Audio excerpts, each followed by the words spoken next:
सन नहीं उठ पाया था, जिसके आगे कभी शत्रुओं का सन नहीं उठ पाया था, यही समय था छत्रसाल ने छत्रपति से करा मिला।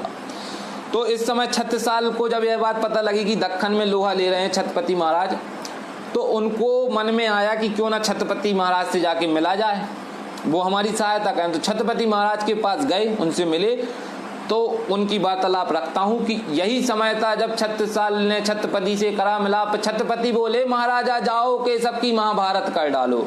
छत्रपति बोले, महाराजा जाओ के सबकी महाभारत कर डालो, दानव दल के शीश उतारो, भारत माता की जय कर डालो। जाओ अपनी धरा मुगलों से मुक्त कराओ, तुम पर एक वचन दो, पर एक वचन दो, तुम रोके नहीं रुकोगे, एक वचन दो, दुश्मन के आगे नहीं झुकोगे, एक वचन दो, दानव दल को संगारोगे, एक वचन दो, अपनी धरा पर तुम भगवा लहराओगे।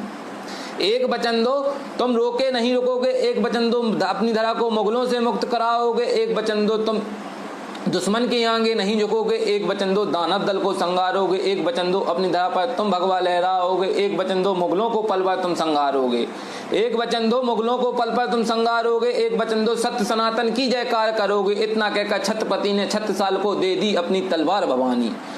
इतना कहकर छत्रपति ने छत्रसाल को दे दी अपनी तलवार भवानी। माना जाता है कि छत्रसाल को छत्रपति ने अपनी तलवार दी और उसी तलवार से फिर उनने आगे के युद्ध लड़े।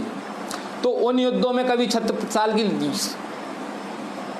हार तो किसी युद्ध में हुई नहीं, पर उस युद्ध के बाद छत्रसाल ने, मानो रण में जब छत्रसाल उतरते थे तो आदमी डरता था। राष्ट्रीय कवि भूषण ने भी उनके बारे में लिखा है, जो मध्य प्रदेश की 12वीं की क्लास में पढ़ाया जाता है। तो मानो फिर इतना कहकर छत्रपति ने छत्रसाल को दे दी अपनी तलवार भवानी। फिर तो रण में स्वयं उतर आई थी माँ भवानी। फिर तो बैरी के सोने से नदियों का सब जल लाल करा था, फिर तो बैरी के सोने से नदियों का सब जल लाल करा था। भले भाई की टापों ने भी दुश्मन के शीश उड़ाए थे। भले भाई जैसे कि महाराणा प्रताप का घोड़ा चेतक, रानी लक्ष्मीबाई का घोड़ा बादल, वैसे ही छत्रसाल का घोड़ा भले भाई। भले भाई स्वामी भक्ति का जीवंत उदाहरण था। भले भाई के बारे में कथानक है कि जब भले भाई जहाँ चलते थे, वहाँ जहाँ जहाँ उनके पाँव की टापें पड़ती थी, वहाँ वहाँ धरती हीरे उगलती थी। आज भी पन्ना, छतरपुर यहाँ खोदा जाता है तो कई जगहों पर हीरे निकलते हैं, किसानों को खेत में हीरे मिल जाते हैं। तो अब इससे ज़्यादा हम क्या ही कह सकते हैं। पर यह मैंने सुना है बुजुर्गों से, सच्चाई भी हो सकती है और कुछ बातें भी।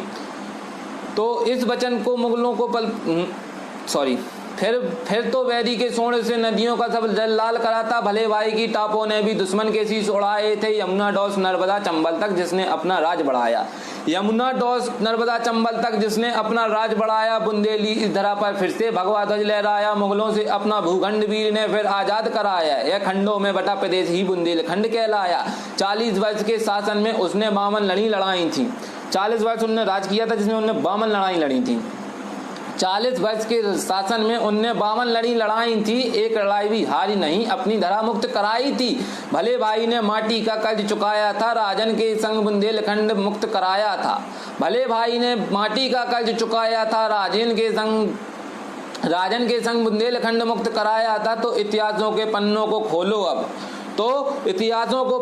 खोलो अब, छत्रसाल की जय बोलो अब, छत्रसाल की जय बोलो अब। धन्यवाद।